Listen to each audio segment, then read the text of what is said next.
Hey everyone, thanks for watching the show. I have a great guest for you today. And one of the reasons I love doing this show is when you have a network and you give, people make introductions. And that is what happened by this. Josh Culler, who's been on the show a couple of times, said, you know what? I think you and Dixie Decker need to get together and talk about real estate. So I'm like, let's do it. So how you doing this morning, Dixie? Good. How are you? I'm doing very well. Isn't Josh Culler just a great guy? Oh, he is awesome, and he is just patient, but over delivers on everything that he has promised. So it's been fantastic. Yeah, the under deliver over promise is certainly in his DNA. So that is awesome. Well, why don't we introduce the audience to who is Dixie? You know, what you do, where you are, what kind of real estate investing you do. The short version, Springfield, Missouri is our hometown. So that's where we mostly invest, and maybe a little bit in the little outside cities around us, but primarily in Springfield.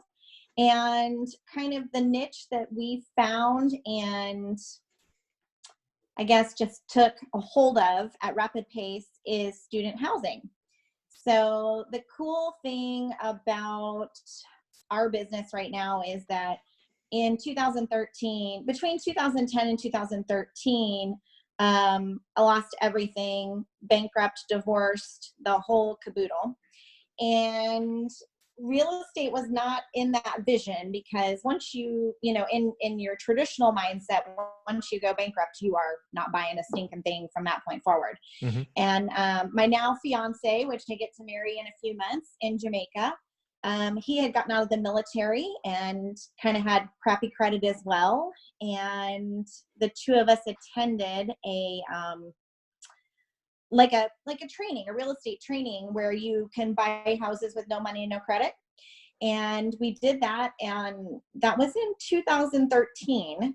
And we were like, holy cow, we can do real estate again, because my dad had taught me how to traditionally have a job, go to the bank, get a loan. This is how you buy a house. And so we built everything that we have right now from scratch, or I like to say below the dirt. We had to come up below the dirt. So now, though, here in Springfield, we have about 276 tenants that rent from us. And on average, they're around $525 a room. And it's created a nice little business for us. Wow. So many questions already. So let's peel this back. So how do I want to do this? Actually, let's start with the bankrupt. So through 2010 through 2013, life kicks you in the rear. Lots of events build on themselves. No fun, I'm sure, right? You then have this realization at this real estate event that, you know what, that doesn't have to hold me back. Right. And I'm always curious.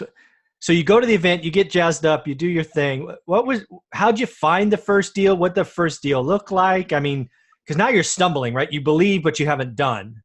Oh, for sure. So the funny part is that, for me, that just to back up through the bankruptcy portion for a second, was I was raised in that all-American corporate mindset, go to college, the whole bit, you stay married. No one ever gets divorced in my family. And so I joke about it a little bit, but I'm the black sheep of the family. And I'm not really, but I have all those badges of horror, which really now I say are my badges of honor, because if I hadn't gone through those things, it wouldn't have led me to where I am today. Sure. And mostly, the divorce had to happen because of, the emotional, mental, physical abuse. He had a drug problem, a drinking problem, an other women problem. And so the combination of it was just me finally saying, after 15 years, I'm done. And my daughters don't have to grow up this way. Nice. And so in that first event, the reason I say that is because in that first event, at the end of the first day, I was just in tears. Like a good tear, but tears like, this is unbelievable, and somebody like me doesn't deserve to have a future. And those first deals, because I was so stinking broke, literally was, we paid to go to this event with money we didn't have. So when we leave here, I don't care if I really believe this stuff works or not. I'm going to go do it, because I have to pay back where that money came from, or my kids don't eat. And So those first deals were wholesale deals. Mm-hmm. Those first deals were, I didn't care, wholesalers today and the big gurus out there, they say, don't wholesale if you're not making $20,000 as an assignment fee on a wholesale. For me in Little Springfield, Missouri, and a broke girl, I said, I don't care if I collect a $500 assignment fee. That's big money for somebody who's broke. And I don't care if it's $1,500 or $5,000. So in that first year, I did about 37 of those transactions to just bring in $1 before we really stumbled on doing student housing. Mm-hmm. And I had to have some money to pay bills, Yeah. And then, the hold strategy, when you talk about rentals or student housing, you can't eat off your equity. You are eating off that net cash flow. Yep. And it doesn't come fast enough sometimes. Yeah. Let's go back to that year one. Cause I think men and really women need to hear about where you started from, right? You started from, I'm going to use your quote, below dirt. Yep. Right. And, I love the, my kids don't eat kind of statement, right? You were going to do it. You were going to be successful, but let's not forget, because there's a lot of ladies in tough relationships, whether they're married or not, it's still toxic. Absolutely. Sometimes it's not okay. Right. I was raised by a mom who was in a toxic relationship. And frankly, she stayed in it too long. And sometimes you just need to make that go away. Yep. I was there. Yeah. So, and again, your kids are watching, right? I'm still, I don't know if scarred's the right word, but I still remember those. I still remember my mom sacrificing for me when she shouldn't have. So your kids watch. So get out, realize they're watching, because, I'm now 30 years removed from that situation, but I still can remember feeling terrible that my mom was. Anyways. All right. That's enough. Absolutely. So I get it. Get out of it. And again, so let's talk about the first year. 37 deals to put food on the table, right? You'll take the $500. People need to hear that. It's okay, right? Lots of people like to show, like you said, 20K checks. Right. What's wrong with $1,000 when you need to put food on the table? Right. Right. Yeah. I say after you grow a little bit, you may not do those $500 deals anymore because your time is maybe worth more at that point. But anytime I'm teaching or training people, I'm just like, if you only make $500, is it $500 you didn't have yesterday? Like, what can you do with that? Exactly. And it all depends where you're at really in your season of life. What does that mean to you? Yeah. And at that time, I was very stubborn and didn't want anyone to help me out, but I most definitely was eating at my parents' house on the regular so that the kids had food, because what I got left with was everything, which sounds great in theory, but when you get left with everything and you're on a regular old office job income, it doesn't go far for what was there. And so those deals were very important. And out of those 37 deals, some of those we kept. And, we did subject tos and lease options and owner financing to purchase them, some of them with private money. But the majority of them were wholesale deals just to keep the lights on and feed the family. And that's awesome. So when you get done with year one, you had to be feeling very good, at least acknowledging that, yes, you can do this, right? I mean, you had to have that. Maybe it was still really scary, but it was like, okay, this might work. We can keep doing this. After 37 deals, you're saying this might work? Come on now. What's up with that? Yeah. All right. So you roll out of year one. You're feeling better, at least, if not great. Yeah. For sure. Now you're starting to get the wheels going. I'm curious, how were you finding these? Was it just the traditional mailers and door knocking and driving for dollars and just all the above? Yeah, all of that, the bandit signs that are illegal, we did those. I'm the only person in the city of Springfield that has been ticketed and on probation for bandit signs. If it's going to happen, it's going to happen to me. And yellow letters and door knocking for sure. Very, very cool. Awesome. So they all work. Now you roll into year two. So year one was what, 2013, 14? Was that year one? Yeah. All right. So now we roll into 15. What's going on in your world? So 15 was really, I would say that is, we kind of quit wholesaling, and then we were in that mindset of we're keeping everything. And the reason for that is Brandon, he's been my best friend since 7th grade. He's now my business partner and getting ready to be my husband. Awesome. And he had gotten out of the military and got some of that GI money where you get to go back to school. And so in the interim of my divorce days, let's say 2010 through 13, he had mentioned that him and a battle buddy were going to fix up this house next to campus and live in it for a little bit to go back to school. Then they were going to rent it out to college kids. And I said, you are insane. Like, I don't even know if you can get insurance on a house that college kids live in. And he told me, well, they're paying X dollars a room. And I was like, oh, well, I can do math. Yeah, that's right. Right. You know, and so then when we did get that real estate training, and I kind of had this flashback to that strategy, because my mentor didn't teach me that strategy. Sure. And I was like, well, I wonder if we can do that with these houses that some of them we don't own. Some of them are just lease optioning. Some of them we have owner finance. Can we put college kids in these houses? And we had put a house under contract around campus and nobody wanted to rent to own it. You know, that was the exit strategy, get a tenant buyer. Right. And I thought, okay, well, let's market. And the reason they want to buy it is they said, we're only going to live there for a couple of years while we're in school, and then we're going to leave. Or my kid's coming to school and I don't want to buy it. I just want them to rent it. And I was like, okay, well, let's put it out there with a per room rate and see what happens. And it happened. And the cash flow off of it was substantially larger than basic single family rentals. And so when that first one hit, it was probably, mid 2014, 2015, the goal was just to load these on as fast as we could. And that's kind of where it developed from. And that ever since then, that's just been our concentration, is to find anything around campus and put a rate on it by the room. And the cool part is that we put everybody on one lease. So if there's 3 or 4 people, they're all responsible for that full amount of rent, not just their room rate. So it kind of plays on that peer pressure, everyone succeeds together mentality. And I always ask my regular landlords, like, when was the last time you had 8 people sign on your lease as guarantors? Yeah, no, I have you're right. so much security. And once you've lost your whole life, you are like, I'm not very good at gambling. I want security. There you go. And a lot of it. And I think that's a genius move for anybody watching that, right? You get multiple guarantors.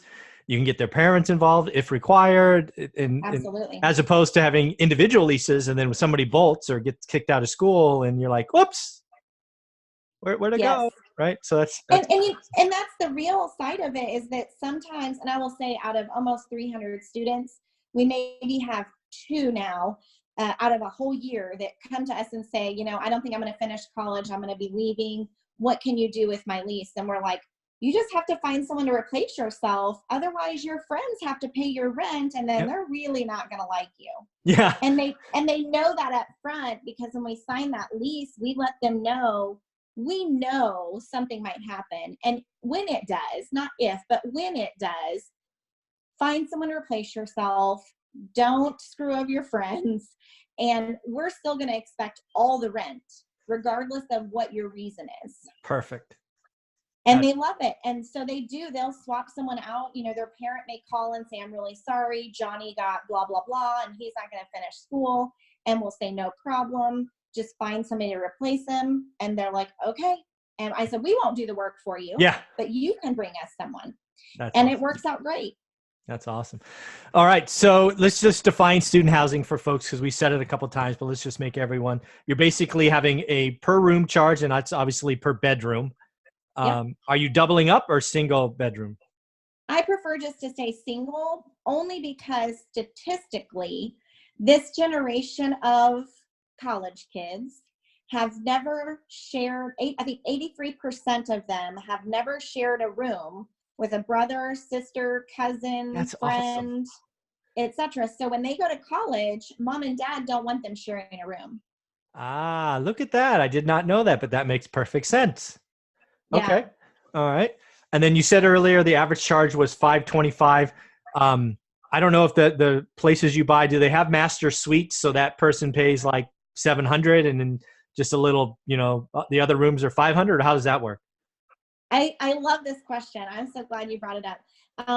I so the closer in my area, I base my rent rates kind of similar to what the dorms are charging. Okay. So I know they go live in the dorms the first year, then they come to me the second or third year, Okay. and they've already been paying the dorm X dollars. And now they get my house and it's like incredibly larger, nicer. And so they're still happy to pay about that same money.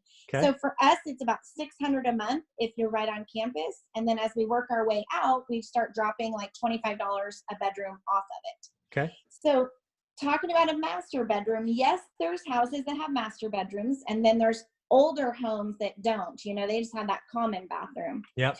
And so when people ask me this question, I just say, I don't know. I'm not their mama. I told them they owe $2,000 a month, and it's up to them how they want to split it. Ah, look at you. That's back to the Yes. single lease because you don't want to break it down per room. Right. See, I need to pay attention. That's pretty awesome. It's my favorite though. It's like the aha that really we're marketing to people, because even though they're very smart college kids and they can do math, they can only do math on what they're individually responsible for. Right. So we market to them by the room rate, but then we also let them know you have to fill the whole unit. Exactly. So the full price is X dollars. So we're never leading them on and then slap them all together. We're telling them up front, go find your friends. You're all going to sign one lease. Your rent should be $500 a room, but if you decide to split it up differently, I don't care. The whole $2,000 has to make it to us. Right. So let me just summarize that because I think it's gold, frankly. So you're marketing the room rate, which we'll just say is 500 for this example. Yep. Somebody calls you up, Michael calls you up and says, hey, I'm interested in the room. You go, great, here it is. Here's your address. Oh, by the way, it's a 4-bedroom, 2-bath house, and the total rent is going to be $2,000. Yep. It is now Michael's job to go, okay, great. I can't just show up and get room A. I need to go find my other 3 roommates in this example. Yes. Look at you. How genius is that? Yes, which also creates longevity with those groups because they pick people they like. Exactly. Versus not forcing. Absolutely. And if you ever decide to matchmake, oh my goodness, it's the worst 12 months of your life because you do become their mama or their daddy. And you have to then, you don't have to do anything, but they call you, so-and-so left the heat too hot and we're just all burning up. Like, that's not a landlord problem. That's a you problem. Don't call us about this. And that's funny. It's the only ones that I ever had. And I did it once and I'll never do it again. I match made. And it's the only ones I heard from all the time. And I thought, this is not worth it. Like, I have 2 kids at home. I don't need any more fights to break up. That's awesome. And again, lots of people look at student housing, and I guarantee you, at least I'll say myself, I always thought you had to matchmake. But no, advertise the room rate. And then when they call, tell them, great, you can have it. But oh, by the way, it's the house you're going after. And it's your job. Much more likely to bring their friends along as opposed to matchmaking. That's crazy. I mean, why would anybody do it any different? That's genius. That's awesome. And the other thing I think people should know about student housing, that word, is that a lot of people think that's big, tall apartment buildings around the colleges. Yeah. And I built all of this off of houses. Nice. Just doing it with houses. And yes, as we've gone through this, we now have duplexes, triplexes, quads, 6s, small apartments. But we built it, the foundation of all of it is the houses. Okay. And I mentioned it earlier, the reason I love the houses is because most people have to live in the dorm for at least 1 year. And then they do go to those high-rise apartment buildings on year 2 because they're still partying and they want the pool and they want the fitness room and they want the coffee center. And then by year 3 or 4, that's where we really like them, because they're sticking around. They're going to get their education. They want to graduate. They need more privacy. Yeah. And my houses don't last. If you don't have one of my houses pre-leased by Christmas for the next June to the following June, you are probably not going to get a house from me. That is awesome. So again, let's talk about that, because again, a lot of people that talk about student housing but don't have student housing go, great, Mhm. I don't want my stuff vacant for 3 months. Yeah. But now you're leasing June to June, frankly, Yes. pre-leasing. So let's Yes. talk about that misnomer. Yes. So the easiest, everybody kind of gets a little confused with the timelines. So we'll kind of go with it. Right now, it's August. Yep. Okay. So this is what I would call our final move-in days, because college starts about August 15th. Okay. Okay. So yesterday actually was the first, and my staff moved in over 30 houses yesterday, and those kids are moved in. Yep. About mid-September, we're going to drop a little note to them, email that, hey, we're getting ready to start marketing for next year. We just wanted to find out if you might be interested in renewing your lease for another 12 months. Now remember, they just moved in August, and their lease lasts until next July, end of July. Yeah. And they'll usually say, oh, we're not really sure. One of us is graduating. And then we say, we'll give you 2 weeks to think about it. On October 1st, we're going to start putting out our marketing to anybody who's not renewing their lease. We'll start showing your unit. So October 1st rolls around, and we go put a sign in the yard of the houses, and they immediately start calling, and they say, oh my gosh, don't give my house away. I want to keep it for another year. So if we pause there, what we just did was created basically a cash flow for up to 2 years worth of time frame from today until then, right? Yeah. Yep. And if they then say no, we go ahead and launch that out to every person that lives with us to start with, and we start running our online ads and that kind of thing. So basically, the first threshold I say is when they go home by Thanksgiving, they are getting approvals from mom and dad for another security deposit for the next year to the next year. Wow. So I usually have about 50% of my inventory that renews every year by November 1st. Wow. And then by Thanksgiving, maybe another 10%. By Christmas, I want to be about 65-75% pre-leased. Pre-leased. Yep. Pre-leased. And then my end all be all is by spring break. Of course, not the stuff that I continue to buy, but by spring break, I want all my inventory pre-leased until the very next year. Wow. So I sleep really good at night because I don't wait till these things go empty to say, oh crap, now I need to put it on the market. I mean, we're pre-leasing 18 months before the lease is ever expiring. We know who's moving in, and it creates so much more security for you. Yeah. And consistent cash flow, because a lot of landlords go vacant for 30 days to fix it up and get it ready. Some of them, that's their whole year of cash flow, and they're only netting $100 to $200 a house. Absolutely right. Yeah. Turns are a problem. Yep.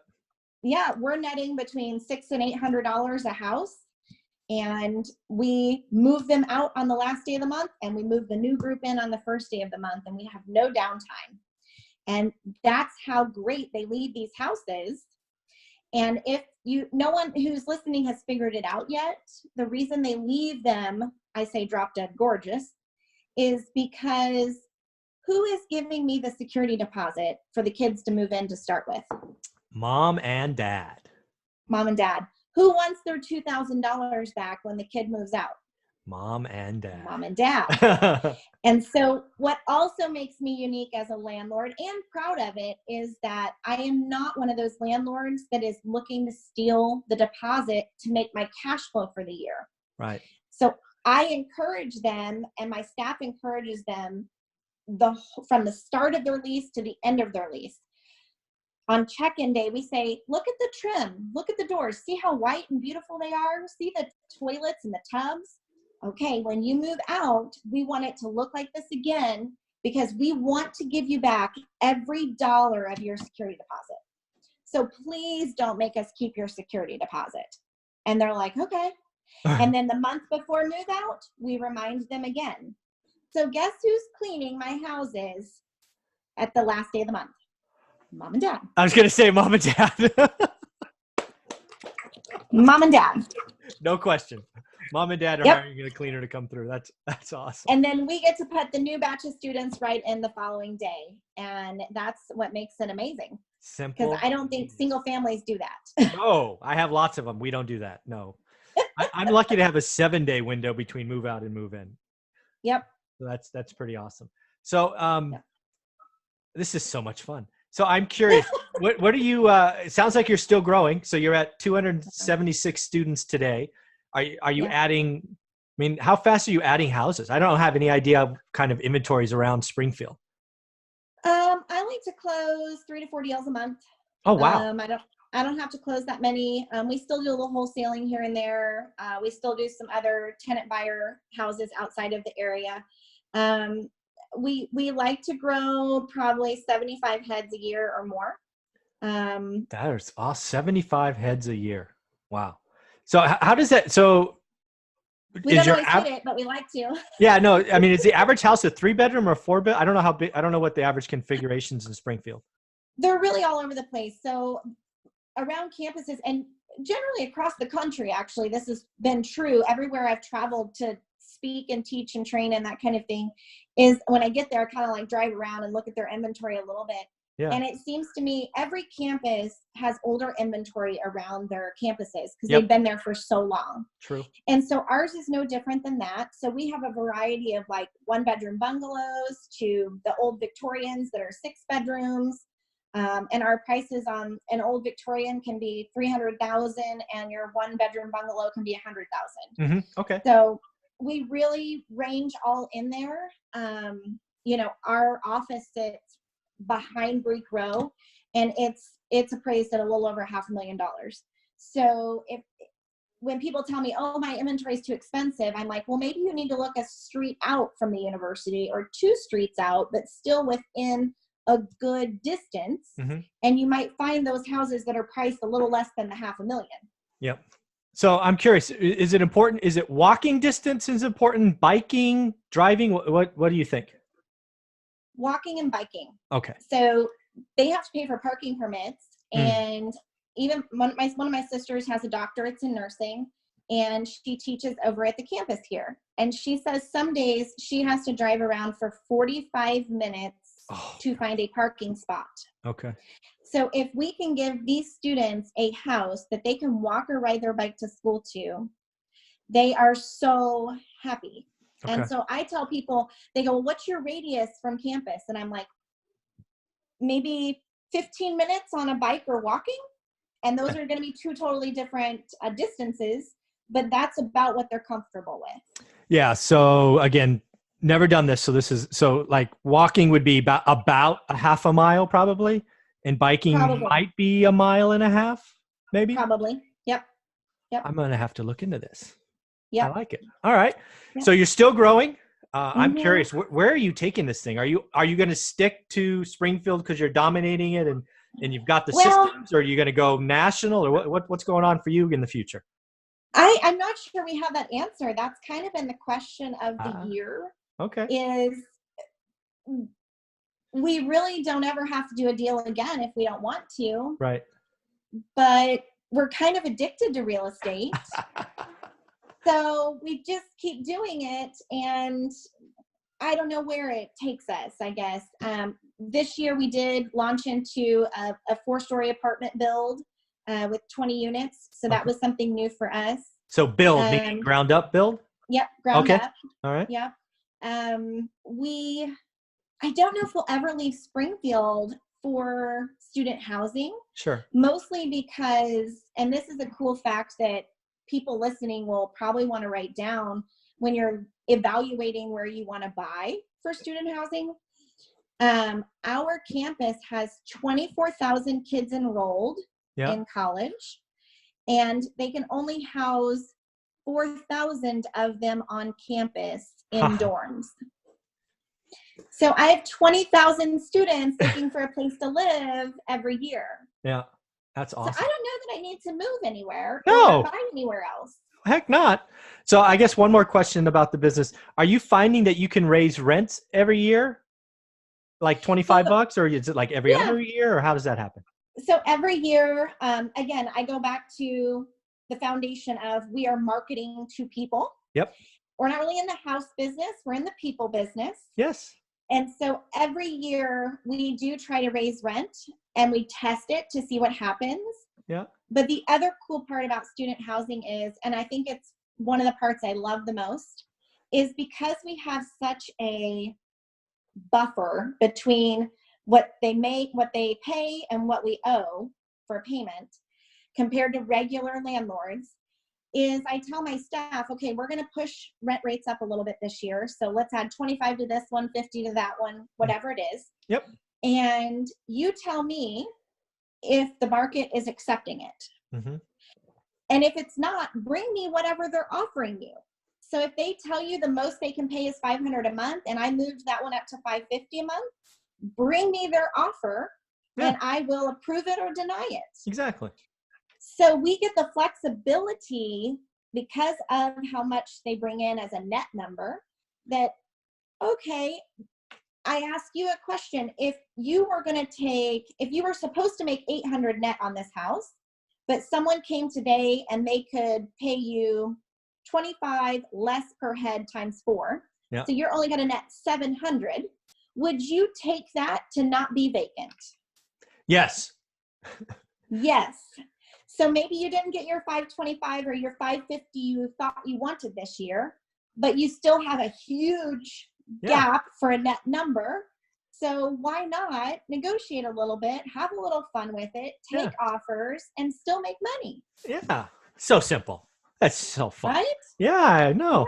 So I want to wrap this up by going back to where we started this, right? Yeah. Coming out of 2010 to 2013, kind of below dirt, to where you are now, adding 75 a door or 75 a year. What do you think kind of the keys were? Because you have been through a lot and you've come out the other side amazingly, and you should be applauded. Yeah. Thank you. I really think I did a little, it's been my thing the last few weeks, I should say, but someone finally put a word to describe how you make this happen, I guess. Okay. And it was not how talented you are or what your IQ is or where your financial background came from. But I think what it boils down to is, do you have the grit to change your life? And that one word, grit, makes all the difference in my opinion, regardless of how smart or talented you are. So even though I was in survival mode, I had the grit to keep trying and working and doing, no matter if I continued to get knocked down or not, to just keep going. Yeah. I think we just found the title of your video. Do you have the grit to change your life? If you don't mind, I think that's your title of your video. There you go. That's pretty awesome. There you go. Well, how can people follow you? You're doing so many great things. How can they follow Dixie? Because this has been so much fun. Yeah, well, thank you. I'm on Instagram. I'm on Facebook. So Instagram, you can find me Queen of Student Housing. Facebook, I have the business page for Dixie Decker. And then they can go to dixiedecker.com if they want to. And there's a free report there and a free training that kind of dials in the pieces a little bit for them. And hopefully they enjoy that. I'm sure they will. If you've ever thought about student housing, you need to follow Dixie Decker because she has got it down. She's pre-leasing 18 months in advance, signing everybody on one lease. And there's so many others, and telling them to get their deposits back. She gave you so many things today. I appreciate everything you did, Dixie, and congratulations on your upcoming wedding in Jamaica. That sounds awesome. Yeah. Excited. Right. You got it. Have a great day. Thanks again. You too. Thank you.